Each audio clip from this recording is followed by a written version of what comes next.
ஆனா நீ ரொம்ப பண்றடா. ஒரு வாட்டி கூட உன்னை வீட்டுல விட மாட்டாங்கடா. எங்க கூட தான் வாயேன்டா. எங்க கூட தான். மா நான் வேணா ஃப்ரெண்ட்ஸ்க்கு ஒரு ட்ரிப் போயிட்டு வரட்டுமா? யார் கூட போற? எங்க போற? எப்போ போற? எதுக்கு போற? ஆம்பளை கூட்டாளி கூட போறியா, பொம்பளை கூட்டாளி கூட போறியா? காசுக்கு என்ன பண்ண போற? அதெல்லாம் ஒன்றும் வேணாம், சும்மா இரு. மா போ வேணானா வேணான்னு சொல்லுங்களேன்.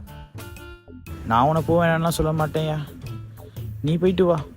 நான் உன்னை பெற்று வளர்த்து ஆளாக்கி இப்போ நீ விட்டுட்டு போறல, பரவாயில்ல, போயிட்டு வா.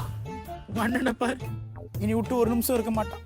நீ எதா இருந்தாலும் உங்க அப்பாட்ட கேட்டுக்கோ. பா ஃப்ரெண்ட்ஸ்க்கு ஒரு ட்ரிப் போயிட்டு வரட்டா? ட்ரிப்பா? அம்மாட்ட கேட்டியா? அம்மா நீங்க போ சொன்னா போ சொல்லிட்டாங்க. அப்ப சரி போ. இல்ல வேணாம்.